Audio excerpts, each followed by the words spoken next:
Hello and welcome to a special Grid Network Grid Roundtable. Joe Samaniego here, and we have Alex Anderson from the Gay Racing Podcast and from LastCar.info and Grid Encore, Ben Schneider. We got a lot to talk about, especially with IndyCar and who's going to be showing IndyCar coverage in 2025. And of course, you're watching us. Thank you for watching us right here on the Grid Network. Subscribe, hit the bell icon, and of course, invest in the Grid Network. Like Colin, the show, Mark, Robin, David, and Matthew. They've been investing in us for a long time, helping us get to the track. Of course, subscribing to us help us get to over 1,000, which was a huge goal that we achieved earlier this year. So we're very excited to be over 1,000 subscribers. And of course, you can do Buy Me a Coffee or YouTube Super Chat if you're watching us on the air. And we encourage everyone, share your opinions, questions for Alex and Ben, because we got to talk about, as I mentioned, IndyCar. And gentlemen, where is IndyCar going to go? Fox or NBC? According to Marshall Pruitt, Fox is a serious contender for the IndyCar TV rights. NBC, during their final years of the agreement since 2019. Now, Fox, they'll see some fewer NASCAR races. NASCAR, of course, has that new deal with NBC, Fox, and now Amazon Prime, Warner Brothers Discovery with TNT as well. So they're going to have a lot less races. Alex, your initial thoughts when then we heard Fox was a serious contender for IndyCar? Very worried about Fox Sports coming in as an IndyCar TV. It just would not be good, I don't feel, because over in NASCAR, Fox Sports, I feel like their coverage is very, very disliked. And it just feels like a lot of times they're not focusing on the actual racing at hand. They do a lot of goofy skits, and sometimes they can do that, and it's like it can work. It it feels like they don't care. The camera angles are horrific half the time on Fox. The production is bad, and that's for NASCAR, the biggest motorsport in America. And Fox Sports getting IndyCar, a lot more niche, smaller motorsport. I really worry about how they would handle it. And we're going to talk about like the potential commentators and things here in a bit. I just really worry that they're not going to put their best foot forward if Fox were to get this. Is it on the table that they could? Possibly. But just nothing, the vibes are off. Nothing feels right about Fox getting this, in my opinion. And we're going to talk about what both Fox and NBC are offering as well. I think NBC is making the better offer, but what does Penske Entertainment view as a better offer? That's to be debated. Well, Alex, I don't know. I know we were joking about going back and forth, as we were getting ready to start the show here. I don't know if we're as far apart as you might think here, because I share some of your concerns. I think Fox has a lot of flaws when it comes to their NASCAR coverage, but I'm more in the boat of reserving judgment until we actually see it. And who knows if we're going to see it or not? They could re-up with NBC. Maybe there's a third wild card partner we might not even know about. Who knows what's going to happen? But I think that the biggest thing for me is that I think it's silly not to talk to people. I think what is the harm in Penske Entertainment sitting down and having just opening conversations with Fox executives and saying, here's what we have to offer your network. What can you offer us in return? And then the network coming back and saying, well, how can we be a good partner for you? And what can you offer our network to make it worth our time to show your product and invest in what you have to offer us? I just think that having those basic conversations at the very beginning, Roger Penske and his team doing their due diligence on potential partners and not just, blindly saying, well, hey, this has worked for us for the last 6 years. Why not just continue to do it again? I think that, not that, that's the philosophy that doesn't work for certain aspects of the series, but I think in many ways, we're on the same car that we've had here for 11 years now, 12 years, whatever it's been, with, only minor adjustments to the aero kits. Because I think there's been a hesitancy to kind of branch out there and see what else might be on the table. So I think that, having those conversations with Fox, I don't really have a problem with it. I do understand where you're coming from in terms of the NASCAR coverage, but I would also use the example of NBC, who we do have, actual footage and broadcasts to compare. I don't know that it's necessarily fair to drag down NASCAR and NBC because of something that maybe you don't like about IndyCar and NBC, or vice versa. I'm sure there's some overlap between those two teams, but Lee Diffie has done a couple NASCAR races here and there. I remember Rick Allen even did a couple of IndyCar races, I think in 2017, 2018, maybe back when Lee was still doing the Formula One coverage for NBC as well. But I'm, especially when you get to the heart of their season and, the series are at different places around the country. I'm sure there are different people in the production trucks all over the place, different team members, and that's going to lead to a different product here. So again, Fox's NASCAR coverage maybe gives us some sort of idea of what we can expect, but I don't know if the team would necessarily be a complete carbon copy of what we see over on the NASCAR side of things, because I don't know that that's true for NBC either. So again, I'm more just kind of in a reserved position here where I would want to wait to cast total judgment on what Fox's IndyCar coverage might look like until we see it. But again, that's ultimately the question that we have here. Are we even going to see it? Because they might just go back with NBC. And they should definitely talk to other networks. I totally agree with you on that. Because I remember in 2019 or whenever they were talking potentially reportedly with CBS, and that obviously never went anywhere. And they stuck with NBC. But it is good to talk with other networks, see what they're offering, see if you can get a better deal with your current network. Maybe that's what will happen with NBC. But again, Fox, like I said, yeah, it'll probably be a different crew, different team doing the production. But if NASCAR isn't getting their best people, the best quality content, I really, really am worried about what they would get with IndyCar, because it is a much smaller audience. And if they're not giving that kind of care to NASCAR, I feel like it would just be much worse, and it's already pretty bad. Something else with this all going on, before I get to my comments from the chat room. Ami, hello. Thank you for tuning in. And then we have LOL Racer. In my opinion, IndyCar is possibly going to be on YouTube instead. Correct me if I'm wrong. There was a time where some IndyCar practices were on YouTube, correct? Yeah, practice and I don't know, maybe some qualifying sessions as well. I think some of the iRacing events, I think NBC picked up the latter ones, but I think the first couple were YouTube exclusives. So, I mean, that would certainly, if you want to talk about a wild card, streaming your races on YouTube, I don't know what that would necessarily look like, but it'd be easy to access for everybody, that's for sure. And to clarify on that was just on IndyCar's YouTube channel. It wasn't an agreement with YouTube or anything. Sure. For those practice sessions and those iRacing events. But I don't think that'll happen anytime soon. I think you'd be more likely, I don't think with this specific TV deal, but I think you'd be more likely to see a streaming service such as an Amazon. One of the early reports said Apple TV was talking with IndyCar. It'd be a streaming service before it'd be YouTube. Be interesting to see. One thing I was thinking of as we were talking prior to this deal, we got to remember IndyCar for a while was on Versus, which was later on becomes NBC Sports. And then we had it where they were on ABC for the Indianapolis 500.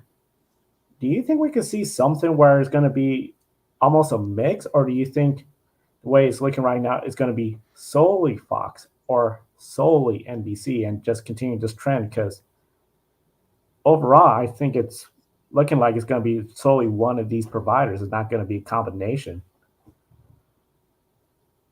Yeah, that would be my preference, honestly. And I know Alex and I have had this conversation in our chats before. I would like to see a two networks partner like we had from 09 to 18 when, like you said, Joe, we had a couple of years of just ABC, ESPN, and then all the cable races went to what was Versus at the time, became NBC Sports Network, then just NBCSN.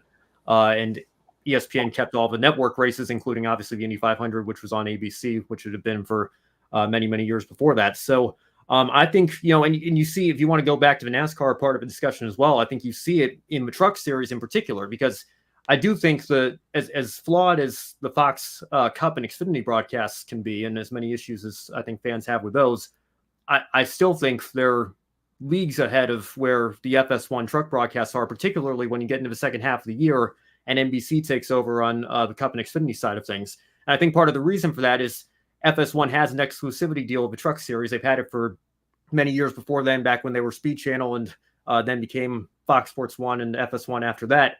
They haven't had another network broadcasting that series that sets the competing standard against which they have to measure themselves. And I think when you have competition, and this is true, all throughout, not just, motor racing or sports, but in life in general, if you have somebody that you're competing against to measure yourself against, I think it brings the best out of everybody. So I think in a perfect world, like to see, maybe Fox comes in, but they don't get the Indianapolis 500 right away. They have to go through a TV deal first, like what NBC did, and they'll get however many races on cable, and that'll allow them to kind of test the waters. If it's something that they like, what they see with, and the series feels the same way, maybe 10 years from now on the next deal that comes onto the table. I wouldn't want to see Fox get the Indianapolis 500 right away without at least testing the waters a little bit first.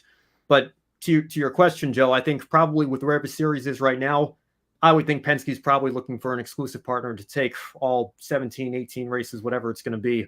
I don't really see them going with a split as much as I would like that, for all the reasons I just laid out. I think from a financial standpoint and a business standpoint, where the series is right now, you're probably going to see one network do the whole thing. And there was an article about this, I believe by Nathan Brown of the Indy Star, that said in there that Penske Entertainment would prefer just one network. So that's definitely going to happen, I believe, unless there's an enticing offer on the table between both networks or an agreement between both networks. But for me, I feel like a split schedule would be good if there were more races on the IndyCar schedule. I think the season is just too short and it's too spread apart as well for there to be multiple different networks. I think if you got up to like 20, 22 kind of races, then at that point, you could probably split it up a bit. But I think for how small IndyCar is on a grand scale, I think it's just better for it to be on just one network. I've liked it a lot more on just NBC because that way you just have this consistency with the series. And it's not like you're going, let's say, well, the first race is in February. That's on NBC. Then you have to wait a whole month and then it's on Fox. Like that would just make the situation even worse, I feel, if it's just alternating and you have these huge gaps, and then no casual is going to have a clue where these races are at, and they barely do as is. So I just don't think that would help it that much. But yeah, I still think no matter what, they will go with one network, and I'd still prefer that. Yeah, speaking about one network, Apple TV getting in-car will be a disaster. Like, look what happened to the Major League Soccer series. Overall thoughts on that comment, especially MLS? Yeah, well, I have the MLS season pass for Apple TV, so I can speak to this a little bit. I have a very love-hate relationship. Love-hate relationship with it, because I think if you are a subscriber, the content that Apple is putting into Major League Soccer right now, I think has been very, very strong. I think that they have a great group of commentators, and they, you can watch every club's match every week. There's really unparalleled access to the league if you're a diehard enough fan to actually invest in the season pass.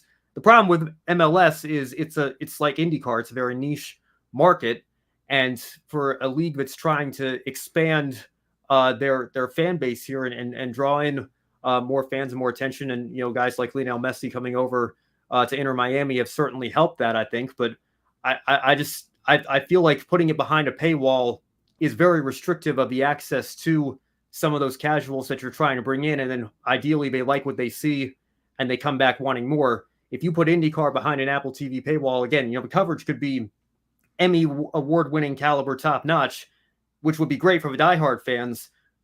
But how many casual fans are really going to buy into the subscription? I mean, they don't even release the Peacock numbers, and that's an NBC property that you're sticking one or two races a year on that streaming service to begin with, and that's the same group of people that you're used to working with there. I mean, I think going to somebody completely different, even if it's a bigger group like Apple or like Amazon, which we're going to see with NASCAR, or Max or whoever it is, I just don't think IndyCar is in a strong enough position right now here in 2024 to consider making a move like that. Now in 2034, I mean, think back to where streaming was in 2014. I mean, a lot can change in 10 years. Who knows what's going to happen down the road? But as for right here, right now, I tend to agree. I don't think Apple would really be the wisest of decisions for IndyCar to go down here at this point. And streaming as a whole is just kind of at a big question mark right now, because there's just so many of them now. A lot of them they're adding ads in. You have to pay more to not have ads now. It's just not the same as it was even 5 years ago, streaming. I feel like you can't go all in on a streaming service. However, at this current point in time, you still need streaming because it's such a core part of a lot of people's lives right now. that's why I kind of like NASCAR's deal where they have some streaming and they have uh, both on cable and streaming. But I do wish there weren't Amazon only races. I was hoping that like Amazon would simulcast the Fox races on their end, and then NBC would get the Peacock races or something simulcasted. But I think that's the route they need. Any sport right now should be going with streaming. I think the NFL is probably the only one that, in America at least, that can really get away with putting things strictly on streaming. And we saw, you mentioned Peacock. NFL had a playoff game only on Peacock, and they actually shared the numbers, and they were pretty big numbers. You're not going to get that with an IndyCar race or even a NASCAR race if it were to come to that. I'm very curious how Amazon will do next year with NASCAR, actually. But streaming, it's just a little too shaky right now and too uncertain for the future. So I hope whatever deal this is, it's not long term. And also Fox, I know they've announced that they're doing a part of a streaming deal. I believe it's going to be with Warner Brothers and another network. I think ESPN was a part of that. ESPN's part of it, yeah. ESPN and Turner, Yeah, maybe. yeah. So, and like that's cool, but it's not like we don't know what that's like yet. And the price point on it was pretty high. If I recall correctly, I'm just very hesitant with a lot of things with streaming, and there's just a bunch of question marks. Yeah, streaming services are definitely in a bad position right now. Like they're making a lot of money, so from their standpoint, they're in a good position. But for the consumer, you're not going to make a lot of people happy if you go all in on streaming right now. You ever notice how, like you were saying, Alex, they rushed that number? Like 23 million people watch the Chiefs on Peacock, and everybody's going crazy. And it's like extra. Look at this going on the front page. Look at how amazing this is for streaming. But then IndyCar has a race in Toronto, and everybody's asking where are the numbers, where are the ratings for this Toronto race, and they just say, "What numbers? Oh, well, they were in line with our projections," and that's all we have to say on this matter at this time. I wonder what that means. It can't be very good. A total of 10 people watched Toronto at Peacock. That's in line with our numbers, but we're not going to tell the public that. I think we were the 3 out of the 10, unfortunately, with Toronto. Yeah, I mean, you joke. I think it was more than 10, but I really don't know 15? How. Maybe. Who knows? It can't have been very many, though. I'll tell you that. No, definitely not. From the chat room, you ever listen to the radio broadcast? I assume that's probably the IndyCar radio. We know they're always popular. Of course, MRN, always going to be around. Of course, you can get that on the website. And speaking about radio, Behind the Mic. Sorry for joining late, but this feels like a real possibility for sports media world. This would be the perfect way to bring Alan Bestwick to Fox and then get him into sport to succeed. Mike Joy. Definitely, I'm going to be keeping this in mind for throughout the show. We got to ask a question, though, and since he brings up Mike Joy. Of course, Mike Joy, NASCAR and Fox, been there since 2001, the first year that Fox got NASCAR. Daytona 500, we know the first few years they alternated with NBC, but the Coca-Cola 600 has always been that summer staple race for them. With the holiday weekend, the long endurance race, they know a lot of fans that have watched the Indianapolis 500 will tune in, and especially if there's a driver like this year with Kyle Larson doing the doubles. I got to ask you both. Ben, starting with you. Could Fox's primary reason for IndyCar is solely because the Coca-Cola 600 will not be on Fox in 2025, and there's that big void now? Yeah, I mean, that might be part of it. Obviously it's a big day for racing. It's a big weekend, obviously, with, Monaco, Indy, and Charlotte all on the same day. I don't know. It would be an interesting sort of lineup if they still had the Coke 600. And I think that might even motivate them maybe a little bit more to go get the Indy 500, because they could have like the perfect lead in to the Coca-Cola 600, be the Indianapolis 500, and particularly in a year like this with Kyle Larson going to run the race and doing the double, there'd be even more crossover, I think, than there normally might be. And how convenient would it be for race fans to not even have to change the channel and, maybe allow for some crossover between the two broadcast teams there. But obviously, what we know with the NASCAR schedule, that's not going to be a possibility, at least not for the foreseeable future. So, could Fox maybe want the Indianapolis 500 to try to pick up the slack there? I think absolutely that could be part of a thought process behind what they're trying to do with IndyCar. And I'd say that's probably their core reasoning for trying to go after IndyCar right now. Because I mean, they'll still have the Daytona 500 and they'll still get the Super Bowl every once in a while, but they won't be having a lot of these. They're going to be losing a big sporting event within racing, at least. The Coca-Cola 600, I'd say, is in the top 3, 4 up there. It's up there for a North American racing, but losing that Memorial Day weekend, that's a big weekend for television numbers and for racing.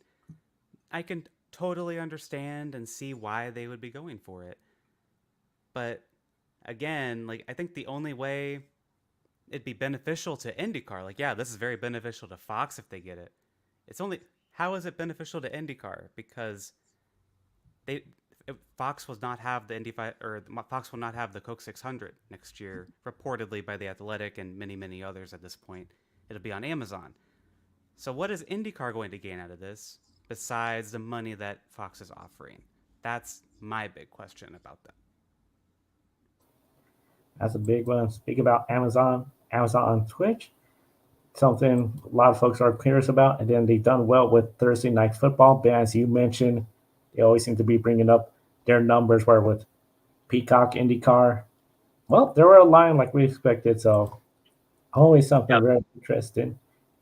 But again, that's the thing. I just, what was it? 97 of the top 100 most watched telecasts last year were football games, and I think most of them were the NFL. There were a few college games in there. Yeah, it was maybe one presidential debate or something like that. It's something to do with politics, and the rest were all NFL football. So, I mean, it's not even close. Like, I see discussions all the time in sports media, people saying like, oh, the NBA's got more followers on Instagram by a significant number than the NFL. So maybe they're starting to catch the NFL for the most popular sport. It's the NFL by a mile. It's not even close. And to the point that one of you were making at the start of a show, I think the NFL is really the only sports league that can get away with something like that on the level that they're trying it right now. I don't think NASCAR, really, let alone IndyCar, is in a position to try something like that at this point. It'd be cool if there was, like, the NASCAR races next year were also on Twitch, but, like, would it make much of a difference? Unless it's promoted like crazy and like on the front page of Twitch, and then you actually get people to watch it, it won't be the same as NFL, because the NFL is the only one that would be able to pull it off, and they have. Now, we've been talking a lot about, Fox, NBC.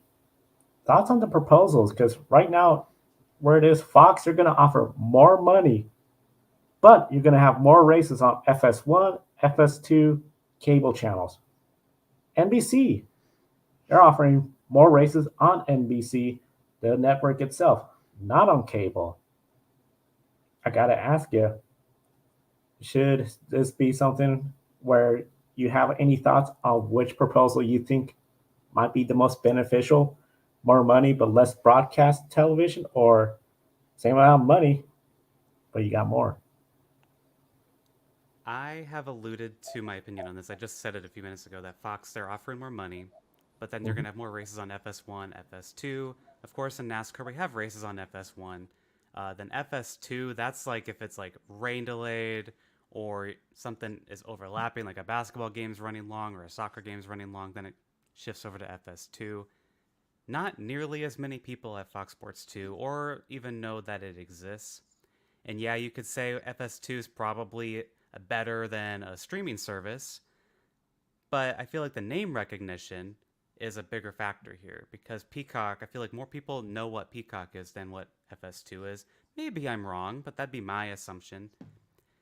But for me, IndyCar, yeah, the money is very important, and that's why Penske's trying to do like a charter agreement sort of thing, like what NASCAR does, and that's why they're talking to Fox in the first place, is for the bigger payday. But it's just NBC right now, they're offering you more races on NBC. You can keep the kind of, not momentums, I think we're kind of at a stagnant at this point, but you're getting the consistency, and you're on network television, and it's simulcasted on Peacock. I feel like that's kind of what you need, but you also have to do work yourselves on IndyCar side. They need to do better on the marketing. We've been saying that. I've been saying that for like 5 years or more at this point. But they need to do better at just promoting themselves and not just make NBC do all of it. Because NBC does a great job at it. They could do more, sure. Like put Joseph Newgard on SNL, the Today Show. Like something like that. And they have those things. They could totally do it if they wanted to, but they still do a good job, in my opinion. It's just Fox. If IndyCar races are on FS2, you're just not. I feel like that's such a harder, much more difficult network to find than say, like, hell, it's on Peacock. I can just spend money to do that. Like, yeah, the viewing numbers are probably the same, maybe a little better on FS2, but I think for growth, you can't be relegated to Fox Sports 2. I'd rather there be 3 races on FS2 than 2 races on Peacock. And I think that's my thing is like, I think that the streaming is still the better choice because it has more growth in the long term, potentially. Because FS2, that's been around as long as FS1 and it hasn't grown at all. Well, I don't know. I'm trying to think from my own personal experience because I remember, I think there was even the first couple of years that Xfinity had the sponsorship rights to the second tier NASCAR series, that it was ironic because there was a race that got bumped to FS2 and the sponsor that it is the entitlement sponsor of the series didn't carry the network in the same tier of the cable package. But I think FS2 is, I mean, it's certainly still not, like it is with ESPN and ESPN2, where they're, right next to each other in your channel guide and the two networks are virtually indistinguishable from one another. But I've been able to access FS2 for years now with the Xfinity package that I had, and now having YouTube TV. I know that the two of them are right next to each other now as well. So, again, we just saw it with the NCAA tournament, right? It was on the men's championship game was on TBS or TNT or one of those Turner networks, right? And it still drew in about the same. I hope you guys can still hear me. I'm getting the notice that my internet's dipping a little bit. The ratings were still in line with what CBS has been drawing the last couple of years because it's been alternating every other year. I mean, it certainly helps, but I think sometimes we might put a little bit too much stock in the race was on network television, therefore the ratings should be, double what they're going to get on cable or miles ahead of what they get on cable.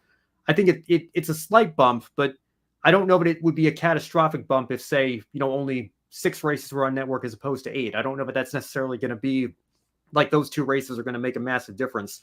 It's also an interesting dynamic with NBC now because obviously NBCSN's been, defunct for a couple of years, and that's why you get races on USA. You get a couple of races that even get bumps to Peacock because they don't have that dedicated sports channel anymore. So again, that's kind of the problem that I've had with NBC over the last couple of years is that when you have overrun like that, NBCSN, yeah, it might be a pain for the casual fans to find on their channel guide, or it might not be. It's certainly not a network that was on par with ESPN, but it at least existed. And, if you searched hard enough, you could go find it.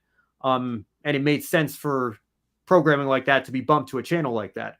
I don't think it makes very much sense for motorsports content to be bumped to CNBC or the Consumer News and Business Channel, or, USA, which is a network that's, mostly known for Law and Order reruns and other things like that. So I think NBC's kind of put themselves in a box here. And I don't know if the part of the plan was, they saw that where, the landscape was shifting, where cable was kind of dying in their minds, and maybe they wanted to try to prop Peacock up a little bit. But I think that the fact that Fox has not just 1, but 2 dedicated sports channels where that overrun could flow into, I think maybe plays to their advantage a little bit as well. But again, I understand, that streaming is certainly the way of the future, but, Peacock it's not Netflix, it's not Disney, it's not Prime, it's not even Max, what they have with Turner Sports and everything. I just don't know that it's on that level where I'd say, and I mean, again, I've alluded to it on this show. I've alluded to it, on this network in the past. I really don't like where we're at right now with the schedule where you've got 2 exclusive races. And I wasn't happy enough with 1. Now we've got 2. I just think that, if you can get a deal where, forget network versus cable for just a second, can we get all the races on linear television? That would be an ideal position for me to be in. Yeah. I think my only argument against like being on a sports network like an ESPN, ESPN2 is that FS1 they did initially, but they don't really have dedicated sports shows, kind of like a sports center kind of thing. They don't really have that. They just kind of have they have baseball games, they'll have the NASCAR races, and sure, like the Chiron at the bottom. like during the pre-race, post-race, or post-game. It'll say like highlights from these games or results, and like you would get that on IndyCar. You'd probably get more advertising on there, but beyond that, I just feel like it's not much of a benefit. And again, you have the question mark with Fox's streaming that we just don't know what that's going to be like. But it's a very interesting thing, and talking about it now, I'm kind of like, I kind of wish it would just be the CW because that's what the NASCAR Xfinity series will be on that all next year. Go alongside that. You can kind of, maybe NASCAR wouldn't do it, but they could do Xfinity IndyCar doubleheader races like they did at IMS for a few years and be like, hey, the CW, we're at the same track. Do like a whole marketing thing about it. But I don't know.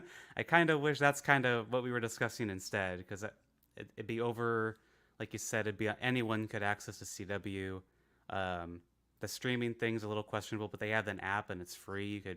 Anyone can watch on there as well. I don't know. It's a very convoluted issue. Do you remember Fox Sports Live? Back when the network I mean, they tried it for a little while. They brought Jay Onrait and Dan O'Toole, I think, from Sports Center on TSN in Canada. They brought them in, and they had panel was Andy Roddick was there, I think, was Donovan McNabb and a couple other retired athletes. And they tried it for a couple of years. It didn't really go anywhere. And I think that they realized that they were never going to compete with Sports Center. And then that was kind of the end of that. But yeah, I don't know. That's a good point about FS1, and that, they haven't been able to find something that can compete with ESPN in that regard. That's for sure. Yeah. One thing I'd like to see, especially with IndyCar, because we know a lot of times NASCAR race goes over, they still have time to interview the driver, second place, that big story in case it was like a driver that got pushed out of the way or something. And then sometimes with IndyCar, it's just, okay, we're out of time, so-and-so won, we're off the air, and then that's it. And I'm hoping maybe with streaming, if that was to be an option with the Fox Sports or the NBC app, we could see more of that, because it does sometimes feel like a bit rushed. Welcome to the show. Race is about starting. Here's the grid. Race over, and we're off the air. Where NASCAR, you get some pre-race coverage, post-race coverage. Really be interesting to see how the deals all turned up. In the chat room, Dylan saying, howdy, welcome. Be sure to subscribe to us. Going to be a culture shock not seeing a Coke 600 on network television first time since 2000 TBS. That was a while ago when Ken Squire, Rick Benjamin, they were all doing the coverage there. More people selling the high seas of IndyCar goes to Fox. That's going to be really interesting. Then Randy Bernard marketing. Oh, that's going to be a polarizing topic. I don't think a move to IndyCar means a lot less races on network TV. We're just sitting here mid-April, and we've only had one real IndyCar race with a lot of summer races. Fox could pick up a lot, and I think we'll be talking about that. And Ben, you mentioned about the USA Network. USA Network used to have a sports channel for a while, and they just lost recently on WWE Raw too. But that's the key. They used to be a sports channel. They haven't really been known for that for several years. So I think that maybe kind of affects where they are in people's mind there. And yeah, I agree with that. Jola seems to be frozen there. But yeah, there was a comment in there about Fox picking up races, but as we said earlier, it seems like it'll be Fox or NBC 100% of those races, and we don't know for sure yet, but that seems to be the direction they're heading there. So to that comment, though, First Takes ratings are up. I can tell you that. I don't know about the rest of them, but Stephen A. Yes, Stephen A. Something else, and of course, big thank you to everyone commenting in the chat room. A lot of great comments there, and one of the things I think a lot of folks may not remember, Fox did broadcast the 2002 Grand Prix of Long Beach on the primary Fox network. Now, Michael Andretti won that chaotic race that only saw 10 out of the 20 cars finish, 6 caution flags, and this was when CART, during the split, they were on the Speed Channel, which of course Speed Channel was part of the Fox network until it became Fox Sports 1. The rest is history. Derek Bell, Scott Pruitt, two great drivers. They were in the pit road for Fox, and Tommy Kendall Bob Varsha were in the booth calling the race. We know with not IndyCar, with NBC, rumors are swirling about what's going on with them. Dale Jr. leaving, Rick Allen's status, Lee Diffie doing some NASCAR races later this year. Does this uncertainty of where IndyCar is going to end up affects who signs with which broadcast company? Absolutely, it does. I think NASCAR stuff impacts it as well. The TV negotiations there, the TV contracts with all the broadcasters there, absolutely impacts what IndyCar does. I'm very interested what Rick Allen's doing, because today we got the news that the CW is going to do the last 8 races of the NASCAR Xfinity schedule, a little ahead of schedule. They're doing the full season next year in Xfinity. And also, I bet the Xfinity naming rights is also a question mark as well, as that's an NBC Comcast company. That's a whole different topic. But yeah, like, could we see Rick Allen calling IndyCar races? I feel like Lee Diffie is being shifted over to the NASCAR Cup Series to replace Rick Allen. That's happening this year in the playoffs. I feel like that could be a full-time thing next year as well. And then there's a lot of different question marks here. And you mentioned, like, could Mike Joy possibly do some IndyCar races? I mean, it's possible. He's going to have a lot more time because Fox's schedule will end right before the Coke 600. He could start doing that. Maybe as a bucket list thing he wants to do. Maybe he'll do the Indy 500, Daytona 500, and then just do those for a few years and then call it a career. Alan Bestwick's available. Like, that's a potential thing out there. But I think with that one specifically, as I do want to talk, I know we have this later, but it was brought up. Alan Bestwick is 62. He's like 12 years younger than Mike Joy, I believe. And sure, he could go 10 years. But I do wonder if he would necessarily want a role like this, like a full-time thing with either NASCAR, with whichever network, and IndyCar for a full season again.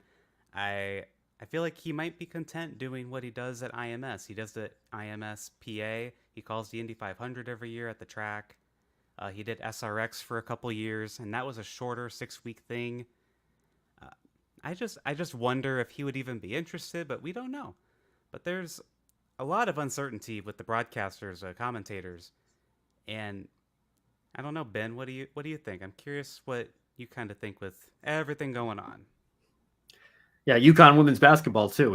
Alan Bestwick does a great job with that, so he's certainly keeping busy. And I don't know if he would be able to do all of that in addition to picking up something like this. But that's another good point. If it's Alan Bestwick covering the IndyCar races for Fox, doing play-by-play, no disrespect to Jamie Little, but if it was somebody like her instead, who has much less experience, and again, just being honest, I don't think has been as strong in that role. I think she's great in the pits, but if Fox tried to put her in the booth for the Indianapolis 500, I think that, again, that's perhaps the most important piece of this conversation, is whose voice are you hearing throughout most of the broadcasts actually calling the action.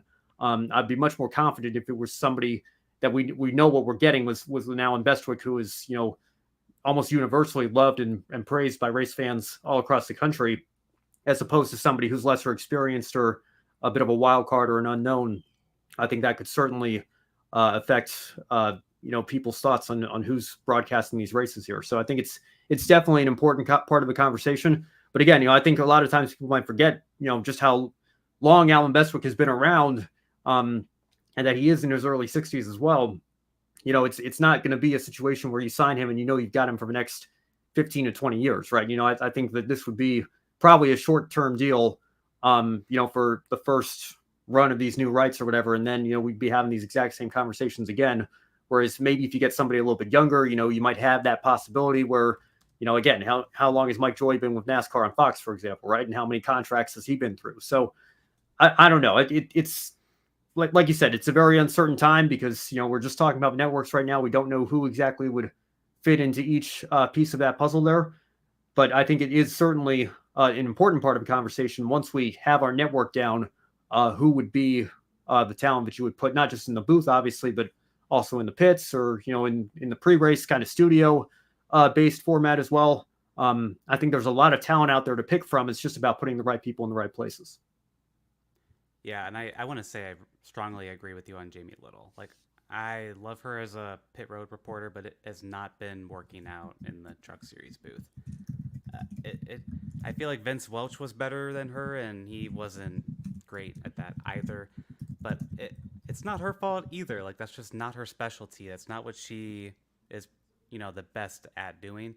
But I'd rather not have her. I feel like, especially calling the Indianapolis 500, it's just like, oh my gosh, I please don't do that. But mentioned Rick Gallen. We had a comment about Rick Gallen. Someone didn't want him in the IndyCar booth. I wouldn't mind it. Like, I understand a lot of people don't like Rick Allen either, but he is a bit younger than Alan Bestwick as well, and he could be the guy. But and this is just speculation on my part, I think he might be going to the CW because he was going to be Xfinity races only this year, and now he's doing the CW Xfinity races this year. That's not confirmed, but I don't think you're going to see him in IndyCar next year. That'd be really cool though if he went back to Fox, did the truck races and some IndyCar. I'd personally like that.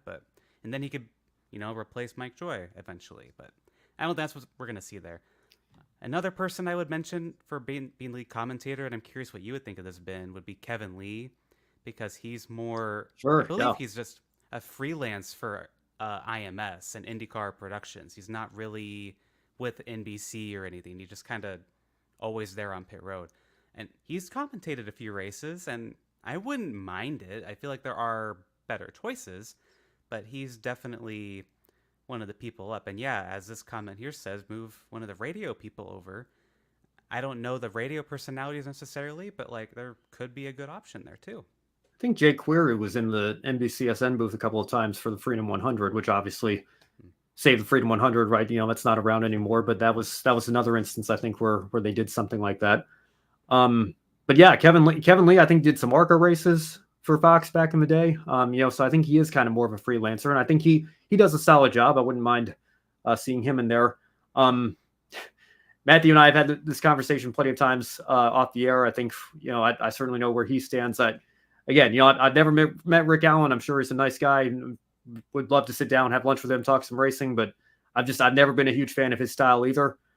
So I would prefer not to see him on the IndyCar side of things. But, again, I think, he hosted, I think right when the transition was happening, he did some NASCAR America studio-based work while he was still calling his last few truck races with FS1 as that transition was going on. So that's not to say that there wouldn't be a place for him in a new TV deal.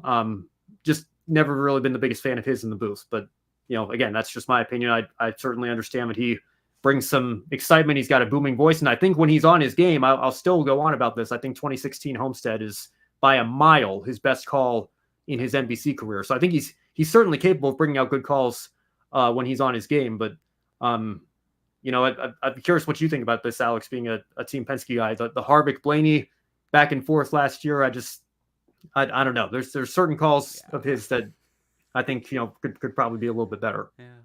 That was not a good call. That was not great. He has his moments. He can be good. I think he's better than he was, say, at the start of his NBC contract, but he wouldn't be my first choice. But like, if I were to choose between Rick Allen and Jamie Little, I'd pick Rick Allen. But yeah, I'd probably agree with that. Yeah. I'd take Allen over Little as well. One of the things I like about this comment about the radio team, of course, Ryan Marine, he's over there. Georgia Hannaberry, which has now done some motor racing network, Formula E even, traveling around, gain experience. I think those are some great talented folks that could be looked into. But the one thing I'm wondering, I'll ask you this, assuming if Fox was to get it, and we know in the past, Dale Earnhardt Jr. has been to the Indy 500. Fox, less races, but they now have Kevin Harvick. Thoughts on maybe somebody like Kevin Harvick doing a crossover, doing IndyCar and NASCAR? Or you think that's just a little too far compared to what he's used to with NASCAR? If you mean in the booth, give Kevin a few more years. I think Kevin Harvick's gonna become a really good commentator. I really do. I think give him a couple more years and maybe. I feel like it wouldn't be great right now, but like as a pre-race personality, that's fine. I've liked what they've done with Dale. I wish they wouldn't have focused so much on the whole concert that happens at Indianapolis during the 500, during the pre-race show. But yeah, like that'd be pretty cool. And then, Fox has a lot of personalities across other sports. Like they have a lot of personalities on their NFL coverage. Bring some of them in, like that'd be fine. I don't have a problem with that. But yeah, I think that'd be pretty cool. See Kevin Harvick or any other Fox personality. I really think the biggest thing I would want to see, like my wish list, would be having Mike Joy call an Indy 500. I think that'd be a very cool thing, even if it's just one time. But other than that, I don't have a problem with sort of crossovers like that happening. Yeah, I think I liked what NBC did with Dale Jr. In terms of the Indy 500. I think, putting him on the Peacock pit box or, on a pre-race show, no problem with that. I understand you want to have some crossover appeal. Dale Jr.'s, a big name in NASCAR, could maybe bring some of his fans over to check out the Indy 500. Didn't really have a problem with that. ABC, ESPN putting Rusty Wallace in the booth for the Indianapolis 500, actually doing the commentary, that I think was a little ill-advised. So again, if Fox did something similar with Harvick, because Harvick's a NASCAR guy, doesn't, have that IndyCar experience in the same way that some of, the IndyCar color commentators for NBC or maybe that Fox would be looking at might have. If they want to put him on the broadcast in that kind of position, I think, that could maybe work.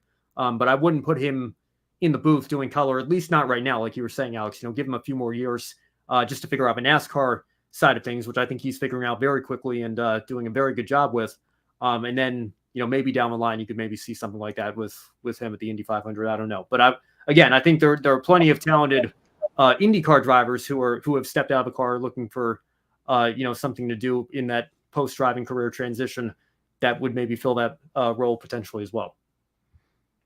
And I guess we can kind of talk about like a booth idea. I think Connor Daly is probably a favorite to end up in the booth in some capacity. Sure, yeah. If Fox were to come in, because he could kind of be like the goofy guy that Fox likes having in all their TV booths. But he's done a few SRX races, and that's where James Hinchcliffe got his initial TV start as well. And that obviously impressed NBC enough to pick him up. I could see that. I would also, I don't know if for the booth, but like an analytics kind of person that they like go to. I really like Dalton Kellett. He would provide really good commentary on Twitter a lot. I think he'd be a really good get for someone they could like go to, be like, hey, what does this mean? Like when this driver's talking about like understeer, and they go to Dalton Kellett for like a thing. I think that'd be a cute idea. Like he's another driver I could see possibly doing a role like that. Otherwise, James Hinchcliffe, I think, needs to stay in an IndyCar booth no matter who it is, because I think he is phenomenal. I like Townsend Bell as well. They could move him out, move him in. I don't care. I think he's cool. But I think no matter who has it, they got to have James Hinchcliffe stay in there. I just saw a tweet. I forget who it was from, but I think he actually might have responded to it. Saying like, how does Graham Rahal not have a podcast? Because he's always very insightful and, always seems to have the right words to say when it comes to what's going on in the sport. And he's very open, very honest. So again, I think, I don't know how long Rahal has left behind the wheel. I think, the position that he's in, obviously the team that he's with, he probably has that car within reason as long as he wants it. But I do think he's certainly much closer to the end of his driving career than the beginning. That could maybe potentially be an option. I could maybe see him being a choice to slide into the booth when his driving career is over as well. And also, Dario Franchitti's done some Formula E races as well. I think he could be a potential person that could be picked up as well. A couple of comments in the chat room. Spalding Media Network, definitely looking forward to seeing Lee Diffie calling NASCAR. Lee Diffie's up there with Mike Joy and favorite motorsports broadcaster. Connor Daly, still an active driver. Still looking for rides, but no longer full-time. He had a full-time last year until, I think it was Portland. That was his first race where he was out of Ed Carpenter racing, or the weekend before. If I remember by then, Brian Hunter-Ray had replaced Connor Daly at Ed Carpenter. And then a question for you both. I wonder if IndyCar were to move from NBC to Fox, would NBC expand their coverage of IMSA? We've all been talking about IMSA. Ben, do you have a thought? Could this be a potential if they lose IndyCar? Yeah, well, first of all, Joe, it was just to follow up on Daly. It was after Detroit. He sat out Road America and then filled in for Pagano in Mid Ohio. Then came back for the Iowa doubleheader and then he did Gateway with Ray Hall, and then that was it. So he made it about halfway through the season before the Ed Carpenter ride dried up. But to the point of him still being an active driver, Parker Kligerman was still an active driver and was kind of bouncing around. He had a part-time truck ride and did a couple of Xfinity races here and there. But NBC has been very supportive of allowing him to appear on their network, but also pursue his driving career and trying to find a full-time ride again. Now he's got that. So I think that, the position that Connor's in right now, is he still active? Is he still looking to build on his driving career? Sure. I don't know that would necessarily stop him from going to work for a television partner or trying to find a role like what he's got right now with his podcast with Dirty Mo Media as well. I think he's certainly trying to take that, trying to build up experience to, again, kind of have a second career whenever his driving career is done and have that set up for him. So, I think that the fact that he is still looking for, an IndyCar seat shouldn't stop the networks from, talking to him as a potential employee on that side of things as well. To Spalding's other comment here, would NBC expand their coverage of IMSA? Potentially, I guess there would certainly be more room on the schedule here. But again, I always wonder how much overlap there really is between, these different production teams within the same network here. I don't know that losing IndyCar necessarily. I mean, the only one I can kind of think of would be, it was a unique position where Lee Diffie was the lead play-by-play guy for both F1 and IndyCar. When NBC had those, obviously when F1 went away, that allowed him to go full-time onto IndyCar, and then they picked up IMSA even the year after that. So it might free up some on-air talent to maybe, if they're crossing over, they might be able to go all in on one particular series if they lose another. But in terms of actually having a longer pre-race show or post-race show or, a midweek, news recap or something, I don't know that NBC losing IndyCar would necessarily make those things more likely. Yeah, I don't think it would impact IMSA at all, quite honestly. I think if anything, you might lose Lee Diffie later in the season because he's going to be on NBC. We might actually see that this year. I don't know for sure when Petit Le Mans falls, but I bet you Lee Diffie will be at the NASCAR race and not that. Maybe Rick Allen will call that if he's on good enough terms with NBC at that point. But yeah, I don't think IMSA is going to gain or lose much of anything in regards to IndyCar or NBC possibly losing IndyCar. Be really interesting to see what the role is going to be.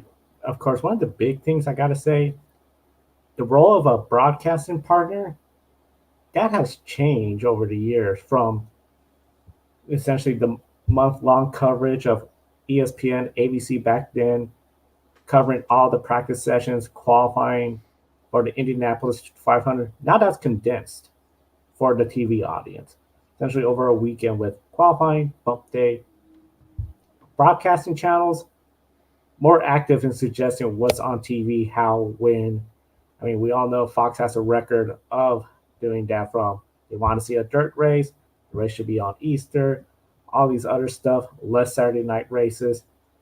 So, Alex, I got to ask you, if Fox was to get the IndyCar coverage, could they use their leverage more on IndyCar?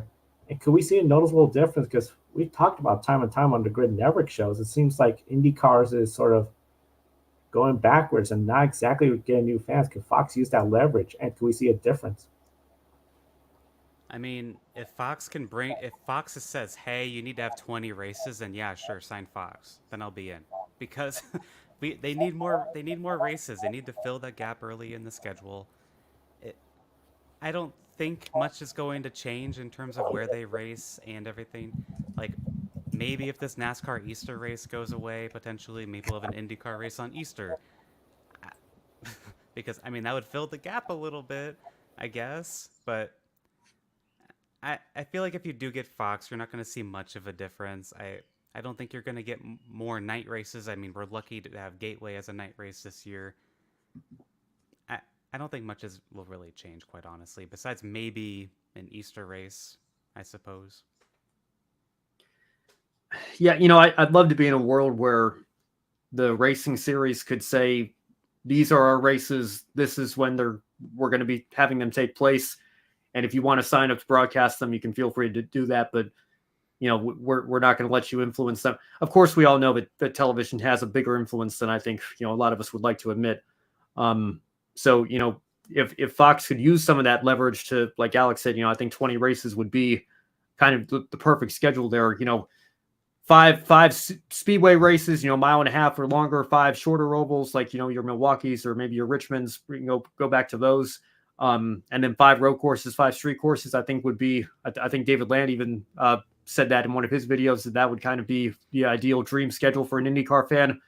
Obviously, it would be almost impossible to actually build that in real life, but as close as you could get to that 20 race mark with a good variety of tracks, if Fox has a track in mind that they would like to broadcast a race at, and maybe like leverage some of that to pressure IndyCar into adding it to the schedule, I think that could be well received by some fans for sure. But again, for a network that would just be coming in trying to, get their feet under them for the first couple of years, I don't know if that's necessarily an expectation that fans should have, that Fox would be willing to go that far when they're just starting out their brand new first ever contract with the series.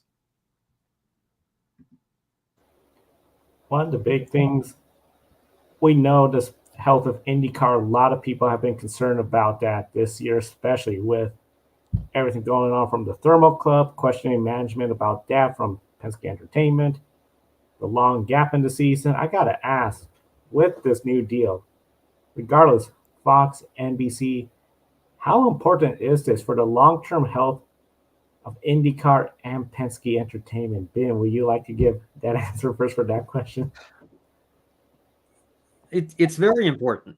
It's absolutely critical. Whatever decision they go with, whichever network they go with, whatever path they go down, the reality of the situation is the series is not really a clean bill of health right now. It has a lot of behind the scenes problems. It has a lot of business problems.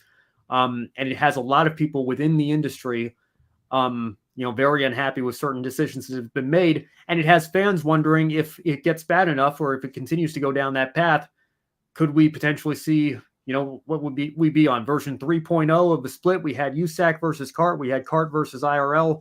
I mean, I don't know where we would be now, but I think that, if enough people are unhappy enough with the direction that things are going, that could potentially be a possibility. Conversations could be starting up there. You've got people in social media comment sections here saying that they're concerned that the series might not make it till the end of a decade. Now, again, it's very easy for anybody to go behind one of these and just, start typing out anything into the comment section and publish it for the whole world to see. I'm not saying there's very much merit behind, those things, or that, those people know something that we don't. But the fact that a lot of fans have that kind of mentality about where the series is health-wise right now, I don't think it's a good thing. So I think that, something as critical as a network that is broadcasting the races that your series is holding, I don't know if there is anything more critical aside from, maybe what's going on with the hybrid engines right now, or, trying to get a new chassis in for the first time in over a decade. I think that's number one. But after that, yeah, the TV coverage is very vital to the health of the series long term. TV coverage is certainly very important, and I've been, I'm very clearly on Team NBC. However, things are clearly not working. And you have to wonder, should something different happen? And that is why Fox is probably appealing to them, not only for the money, but it's also like, we need to do something different. And I can understand that to an extent, but you really need this coverage to be really good and great, and you need people to be able to see it. And we've talked about that throughout the show on how that could work in different ways and everything. And it's to be determined on how that actually turns out. But the future of the series is really, it really is in the hands of the management, so Penske Entertainment. And it's very concerning, some of the choices. I mean, we just had Thermal Club, which I don't think many people liked. They kind of advertised it as an all-star race and all this stuff, and it was just not that. It was just a test session. It was a glorified test session is basically what it was. But they didn't advertise it like that, and it was just bizarre. But that was Penske Entertainment's number one thing that they could come up with to try something new. So the next thing is the TV coverage, probably, because a new car isn't coming for a while. Honda has been threatening to leave it pretty much. And then you're going to just have Chevrolet. And then if Honda does leave, you can't get a new manufacturer to replace Honda, you're in a lot of trouble. It's not a good position, and it's not a position I'd want to be in right now. So for me, it's solely on Penske Entertainment. Not solely, but mostly on Penske Entertainment. They have to make the right decisions on everything. That's why I said solely initially. But they need to make good choices, not just on TV, not just on marketing, not just on things. They need to make it on everything.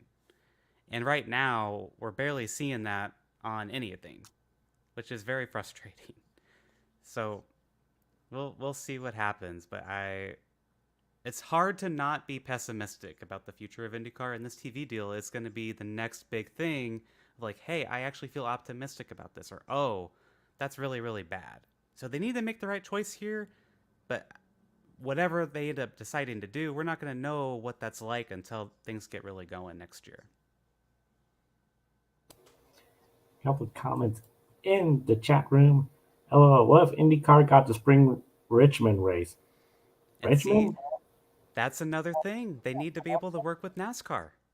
But NASCAR doesn't seem to want to let them do that. They were going to race at Richmond in 2020. Obviously, the pandemic happened, and that race never got re-added to the schedule.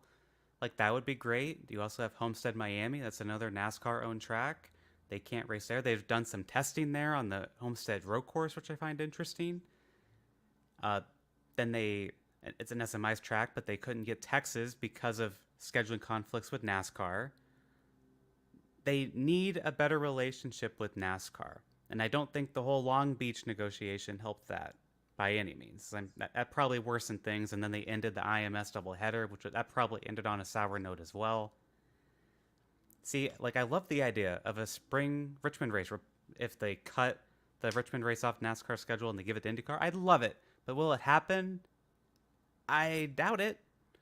Like, there are so many of the tracks that are available in this country are owned by NASCAR, or they're by SMI, which we have Nashville Super Speedway. That'll be the finale this year as a placeholder for the Nashville Street Circuit. That's SMI. But where else can they go that's not like a clone of another track? Like, New Hampshire is too similar to Gateway Milwaukee, I think, right? And, there's a lot of hesitancy about going to Pocono, going to Las Vegas. And I get that. But it's like, where else can they go that NASCAR is not going to block them? It's a very difficult situation that IndyCar's in. Yeah, it's going to be really difficult. Dan, were you going to say something? Or Yeah, no, go ahead. Keep seeing what the chat has to say. We'll respond to that. Do you think IndyCar potential deal could be a springboard for these networks to rush to bring other series? I mean, personally, I would love to see WEC on a prominent broadcast channel, and I think a lot of people would love to see Road Endurance Channel. Brought up that Motor Trend TV is owned by Warner Bros. Disney, and they also have the rights to WEC. Maybe we might see them. This one, Warner Brothers Discovery, that excuse is. I think you said Disney, Joe. But, Discovery, yeah. Not Mickey Mouse, the Discovery group. So, and then Rob Brown, the racing is first class. A couple of South American races would spice it up. They love IndyCar there. And of course, we know there was the rumors of Argentina having an exhibition race. I think they used to have a points race in Brazil, the same area where Sao Paulo, where Formula E just did their race down there a few weeks ago. I would love to see a points race there. I don't think it has to be exhibition.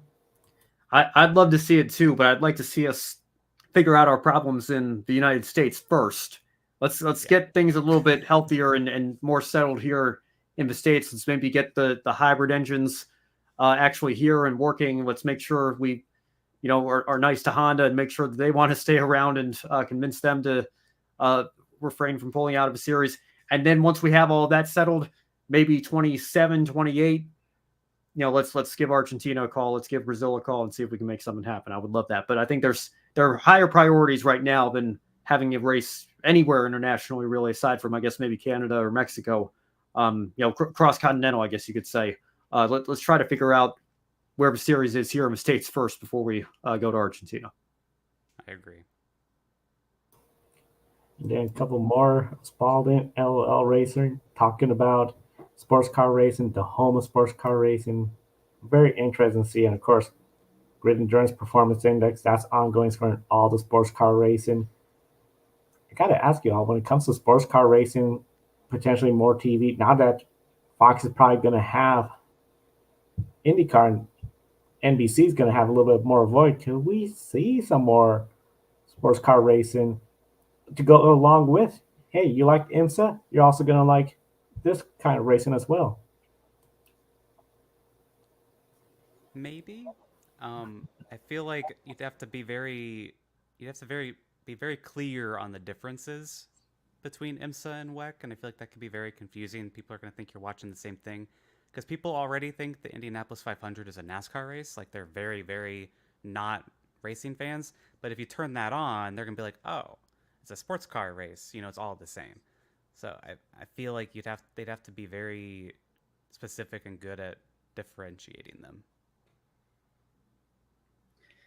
Yeah, I mean, kind of billing yourself as the home of sports car racing. I think NBC actually tried that. They were, your home for motorsports back in, 2018, 2019. I know they picked up IMSA and Monster Jam and Monster Energy Supercross and all that stuff. And, but people were still saying, it's kind of hard to bill yourself as the home for motorsports when you just lost the Formula One rights. So again, sports car racing is such a massive, world of series all around the globe and everything. I don't know if IMSA and WEC alone, even though I guess those are the two biggest ones that hold the two biggest races. Trying to market yourself as that, you could maybe get into, I don't know if there's, legal repercussions that could have necessarily, but I think, fans of like, GT World, like Asian Le Mans, European series as well. I think that if they heard that, an American network was trying to build themselves like that, they might not be too happy about that. Interesting comment here. Outside of IMSA and WEC, YouTube has pretty much been the only place where you can find sports car racing. I was just watching Samantha Tan, a bunch of the racers at Sonoma. We're going to talk about Sonoma in a little bit and some issues during that race weekend. But Alex, we've been talking about IndyCar, Fox, NBC for just about an hour. I got to ask you as we close this out, going forward, what would you like to see to assure that, okay, I feel good about if it was Fox or NBC getting IndyCar for 2025 and beyond? Sorry, who's that going to first, Joe? Ben and then Alex. So.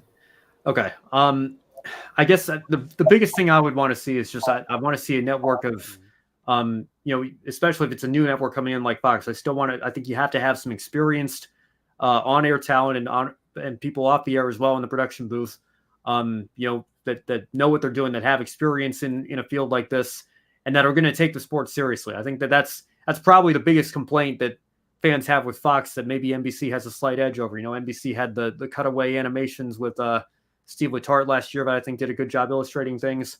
Fox obviously used to have their cutaway car, and I think used to do a good job with that with Jeff Hammond. But, I think that over the last several years in particular, Fox's NASCAR coverage, I never actually saw the full skip, but I remember after Ross Chastain won, I think they had some guy in a watermelon seed suit, and they did some sort of skit in the pre-race show that had Twitter going crazy because of just how bizarre and absurd it was.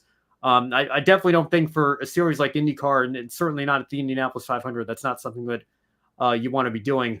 I guess NBC kind of has the same issue with Rutledge Wood. I feel like we haven't seen as much of Rut in the last couple of years, but I think I'm not saying that people can't have fun on the air. I'm not saying that people need to take themselves too seriously or anything, but I think that there is a certain level of decorum that you have to have on a broadcast, and especially if you're a brand new partner, trying to win over fans that might be a little bit uneasy of venturing out into the unknown like you would be here with Fox. Just treat the series with a level of respect that it deserves. I think that's the biggest thing. And then obviously, make sure that you make clear to the fans that you care about what you're doing, and your success is the series success. And because of that, you want to put your best foot forward when producing these broadcasts. I think that, whether it's NBC or Fox or whoever it is. That's the big thing that I want to see going forward. Yeah, I couldn't say it better myself. I echo everything Ben just said. I think that needs to be the priority because Fox, their reputation within the NASCAR community is pretty low at the moment. And if they are going to come into IndyCar, they really need to basically do their broadcast completely different to how they do their NASCAR broadcast right now. They need to be respectful. They need to take it seriously. And so far, that's just kind of been lacking on the NASCAR side of things. So yeah, if they can just do that, which I guess is easier said than done, I'd be pretty happy. But yeah, it's going to come down to, can the fans actually take them seriously, and do they want us to take them seriously? That's going to be the biggest thing if Fox were to get it. And of course, we're going to be following any news that develops right here on Grid Network, especially Grid tonight. Cody, man, Josh, they'll be reporting, especially when announcement is made of who's going to be showing IndyCar in 2025 and beyond. I mentioned Sonoma. They had some sports car racing, and one of the things, a Twitter post, now X, formerly Twitter, some of the pavement was coming up, and this ignited Denny Hamlin. Of course, Denny Hamlin for the Cup Series, he got on Twitter saying North Wilkesboro Speedway NWB is next. Marcus Smith, he goes on Twitter and starts calling Denny, this is an ignorant statement. All the hardworking people, you're not thinking about Denny. Denny then comes back. He is then critical, calling out their paving record of Texas Motor Speedway, which a lot of fans say is probably the worst track in NASCAR. Kentucky, no longer on the Speedway. Now we're coming to the North Wilkesboro, which has just been repaved. A lot of unknowns going into there. Marcus tweets back, calling Denny an almost champ, in which then Denny responds back saying, here's a tip. Stop ruining the company your dad, Bruton Smith, started up. This was insane. So insane it killed Joe's internet. We had the After Dark show coast. Yep. That's what happens when you After Dark. This was just insane. I got to ask you both. Alex, starting with you, when it comes to this mess that we saw on Twitter, do you side with anyone? Do you side with Denny and what he was saying, or do you side with Marcus with what he was telling Denny? Well, I just thought this was funny. I don't think it's as deep as a lot of people were saying. Like, this is a bad look for the sport. Like, let's be real. No one outside of our motorsport circle knows this even happened. Like, no one's going to remember this happened besides anyone that follows motorsport super closely or is on Twitter. But I find it hard to disagree with Denny Hamlin, though, because there's been so many SMI tracks that have just been messed up for no reason in particular. Look at Bristol. They changed Bristol for no reason at a point. Texas, just look at the NASCAR Texas races the past few years since they reconfigured it. And even the IndyCar races for a while until they figured it out last 2 years. And then North Wilkesboro, they just repaved that. We'll see how that turns out. Then Sonoma, they just had that repave, and it's already coming up before they even had cars on it, really. And then Kentucky, that by SMI, they were calling that the biggest race on the schedule. It will be even bigger than Daytona 500. That obviously didn't happen. That's not even on the schedule anymore. Then they had the fiasco of trying to park in the track the first year they had it. Just lots of bad PR, and not to mention Atlanta. No one asked for Atlanta. Like, sure, it's actually good. I actually enjoy Atlanta, but no one was asking for that, right? There's just so many bizarre choices made by SMI. Oh, you can even look at Charlotte Motor Speedway. They made that track where it just never really worn out, and we didn't have a good race there really until the last 2 years for the Coca-Cola 600. That's why they had to bring in the Roval, which I actually like the Roval. But there's just lots of weird things that happen with SMI. So I think overall, Denny Hamlin he's right. Did it have to be on Twitter? No, but it was funny. Like, sure, do it on Twitter. Like, that's fine. And for what Marcus said, like, I don't care. I really don't care what Marcus Smith had to say, because it's just like, it's just kind of a low blow. It's just like, you're not saying anything. What I think Bruton Smith should have said was, here's a picture of just before the restart zone at Texas Motor Speedway. It's ready for you, Denny. It's ready. Like, it's right here, fresh and good for you.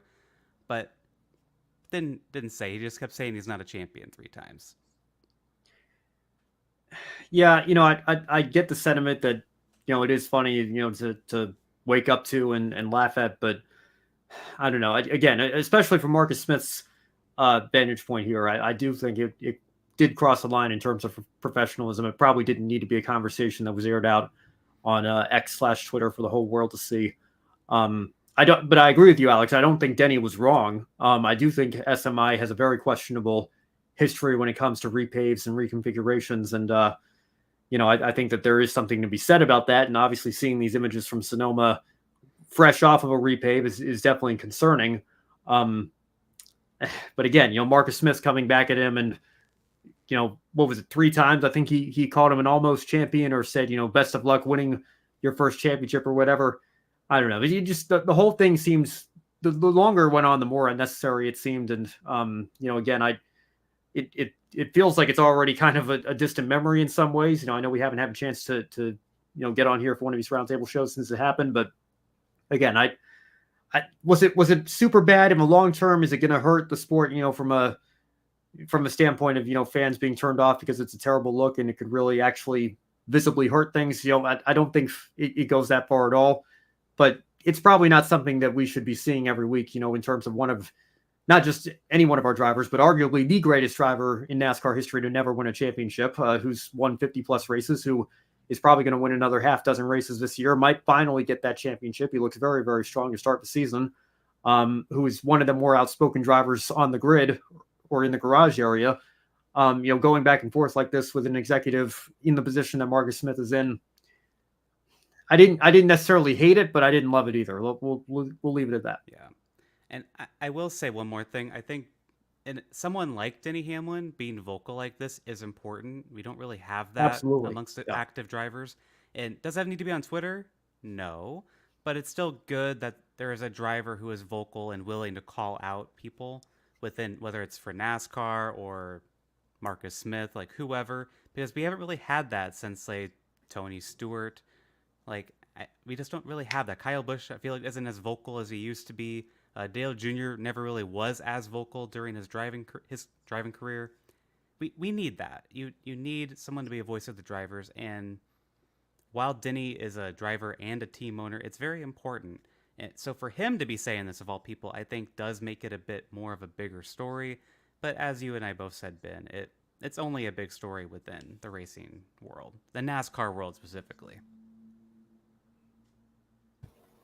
NASCAR world, something they look up to, and of course, gonna be talking about for quite some time. I know we've been on the air talking IndyCar, NASCAR for quite some time, so we are all out of time. A big thank you to everyone that's been tuning in. Be sure to subscribe, hit the bell icon so you don't miss our programs. We got Grid Live coming up for the weekend. We're also going to have all our regular programs as well with Grid Encore, Women in Motorsports, Grid Tonight. Don't miss any of our programs, including past episodes of the Roundtable right here on the Grid Network. A big thank you to our Patreon investors. Call the show, Mark, Robin, David, Matthew. You invest in us, you'll get some Grid Network stickers sent out to you. A thank you letter as well, and be part of this amazing team of investors for the Grid Network right here. We're getting ready for some more track coverage. And before we go off there, last look at the chat room. Pleasure listening to y'all. Have a good one. Thank you so much. We enjoyed that. Texas Motor Speedway has not been great for NASCAR. I think a lot of We people need to get one more dig in at Texas Motor Speedway before we go off the air. I love it. Texas Motor Super Walmart parking lot Speedway. There you go. Put in a second Buc-ee's next door. There's already a big Buc-ee's there. Just like in the SpongeBob movie, if you guys have seen that. Put right next door, Buc-ee's 2, right there. There you go. Rod Brown, we're in a dire need of a new chassis. Another engine apart would be nice if driver series, unlike F1, that's appealing. I think that was your comment, Ben, about what the series needs to fix before going to South America. definitely a lot of work for IndyCar, Penske Entertainment, and we'll be following all that right here on the Grid Network. For Alex, Forget the third engine supplier. They got to hang on to their second engine supplier first. I mean, that's the key thing that Yeah. they got to make sure they don't lose. Yeah. definitely thank you everyone for Ben Schneider and Alex Anderson. I'm Joe Samdiego. We'll see you next time and enjoy the races.